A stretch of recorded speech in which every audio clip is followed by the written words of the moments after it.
नमस्कार दोस्तों। दोस्तों 2024 का चुनाव बीत चुका है। मोदी जी एक बार फिर प्रधानमंत्री बन चुके हैं। लेकिन अब सवाल उठता है 2029 में क्या होगा? कौन होगा अगला पीएम? क्या कोई नया चेहरा उभरेगा? क्या मोदी जी के बाद भाजपा बिखरेगी या और मजबूत होगी? क्या विपक्ष कोई बड़ा सरप्राइज देगा? आज हम इसी सवाल पर बात करेंगे। 2029 में भारत का प्रधानमंत्री कौन हो सकता है? और आपको एक ऐसा खुलासा मिलेगा जो आपको चौंका देगा। मैं नरेंद्र दामोदर दास मोदी ईश्वर की शपथ लेता हूं कि मैं मोदी युग, एक ऐसा दौर जिसने भारतीय राजनीति की दिशा ही बदल दी। लेकिन 2029 में मोदी जी की उम्र करीब 79 साल होगी और संभव है कि वे खुद रिटायरमेंट की घोषणा कर दें। ऐसे में सवाल उठता है, क्या बीजेपी में कोई ऐसा नेता है जो उनकी बराबरी कर सके, या ये मौका होगा विपक्ष के लिए वापसी का? अगर बीजेपी को मोदी के बाद कोई सबसे मजबूत चेहरा चाहिए तो वो है योगी आदित्यनाथ।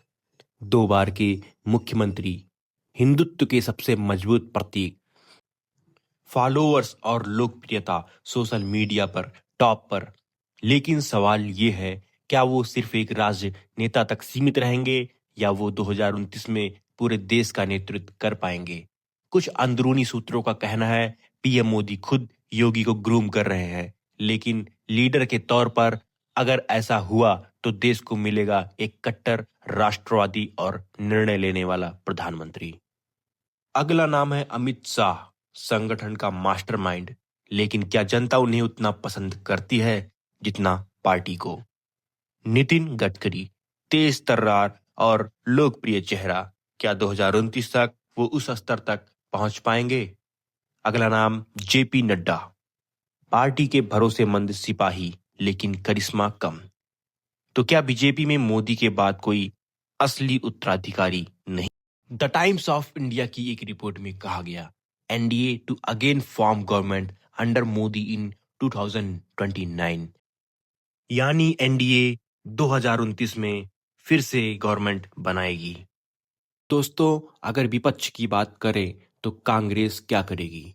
राहुल गांधी, 2029 में क्या जनता फिर से मौका देगी? या प्रियंका गांधी, क्या वो लास्ट मोमेंट पर गेम चेंजर बनेंगी? या फिर कोई और नेता उभरेगा जैसे मल्लिकार्जुन खड़गे की जगह कोई युवा चेहरा? इसके अलावा 2024 में बनी इंडी अलायंस भी 2029 तक क्या टिका रहेगा? दोस्तों, सवाल ये भी उठता है कि क्या 2029 में देश को पहली बार कोई नॉन बीजेपी या नॉन कांग्रेस पीएम मिल सकता है?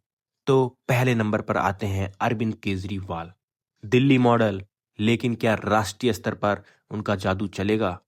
दूसरे नंबर पर नीतीश कुमार, अनुभवी, लेकिन उम्र और दल बदल उनकी छवि को नुकसान पहुंचाते हैं। तीसरे नंबर पर चंद्रबाबू नायडू, साउथ से एक मजबूत विकल्प। चौथे नंबर पर हैं अखिलेश यादव, उत्तर प्रदेश के पूर्व मुख्यमंत्री। क्या वो राष्ट्रीय स्तर तक पहुंचेंगे? लेकिन असली गेम बदलेगा जनता का मूड। सवाल उठता है कि क्या 2029 में जनता बदलाव चाहती है, या फिर युवा वोटर्स का रोल कैसा होगा?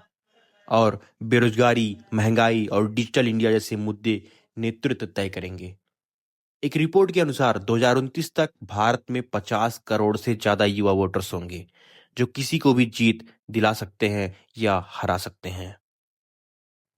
अब सुनिए एक थ्योरी जो राजनीति के गलियारों में चर्चा में है। क्या मोदी जी खुद किसी नए चेहरे को लॉन्च करेंगे? क्या वो अपने किसी करीबी को अगला प्रधानमंत्री बनाना चाहेंगे, जो अभी शायद बैकग्राउंड में काम कर रहा हो?